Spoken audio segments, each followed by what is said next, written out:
Hi, everyone, and welcome to the Zero to Empire podcast. On this episode, I have Joe Patneaude. He's an executive coach and mentor, and he's going to be going about his story today. You don't want to miss out. This is a very exciting episode. Joe's a great guest, and I love talking to him before this.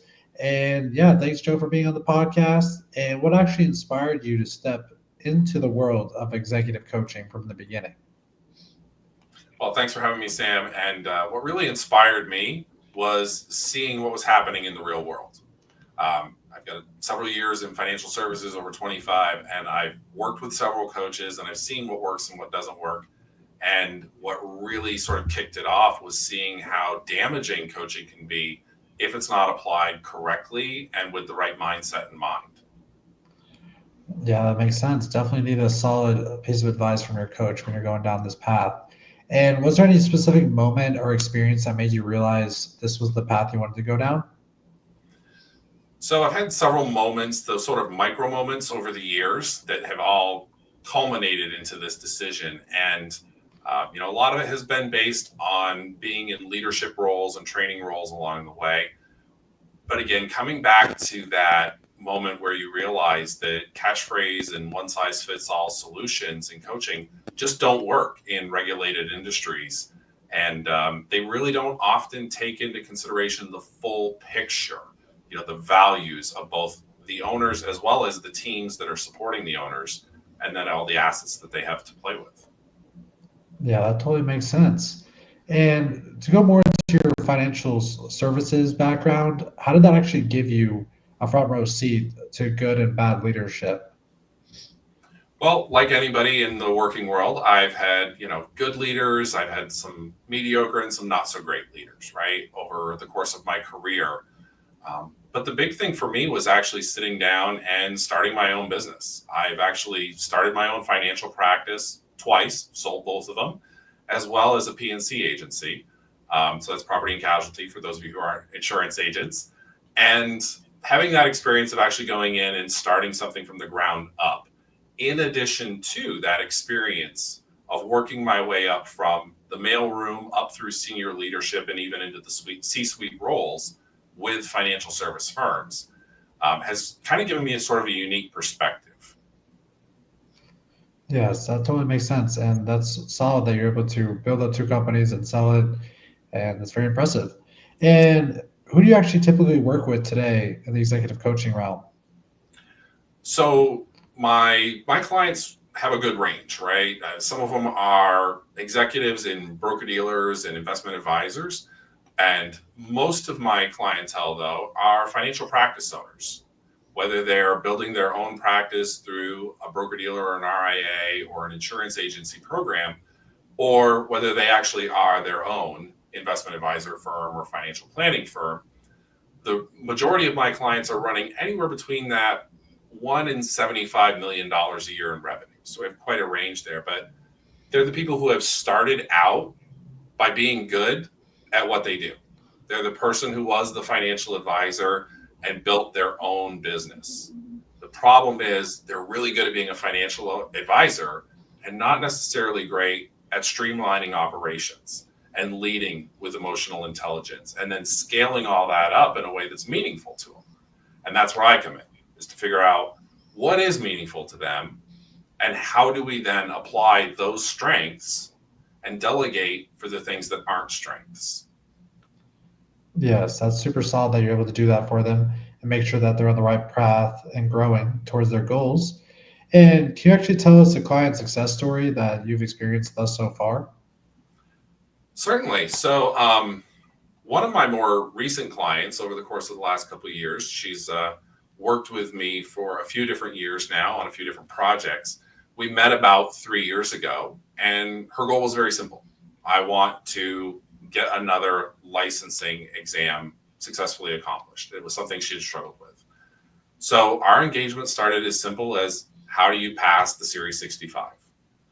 And then it sort of morphed over time. Once we got her through that hurdle, she then wanted to go out and build her own practice. So we went through finding a BD RIA relationship that aligned with her values. That was her big thing. She's got some very strict value systems that she believes in, and she wanted somebody that was going to respect that in the way that she did business. So we went out, we found the right arrangement for her, we helped with contract negotiations and all. And then after her first year, she exceeded her own expectations. We actually were able to help her exceed her goals in both marketing and revenue. And we started adding staff.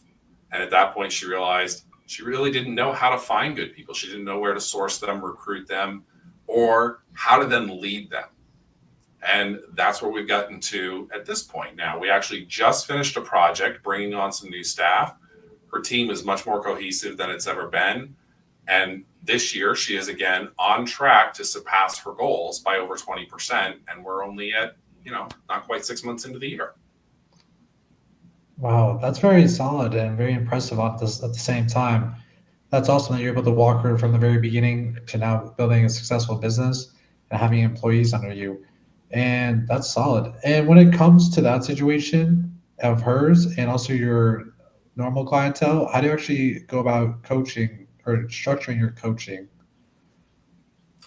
So when it comes to the structure of the coaching, everything is really based on the STAR methodology. So we focus first on the strategy and aligning it with the owner's values or the CEO's values. Um, I've seen a lot of people that have tried to build because they were told they should build, or scale because they were told they should scale. But if it's not in alignment with your personal values and what means the most to you, it's never going to feel like enough. And it's always going to feel cumbersome, and it's going to suck the life out of you.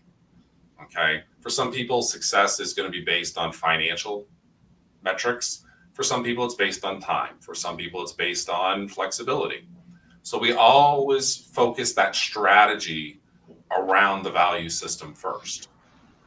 Once we understand what our strategy is going to be and what the value system is that's driving it, then we're going to focus on the team. How do we take the team we have and put people in a situation where they're doing the stuff that they're good at and that they enjoy the most? And how do we delegate things accordingly? Because again, especially in this industry, a lot of people who are really good in sales really struggle to let go of certain processes. So we have to talk about effective delegation and getting the team on board with those same values.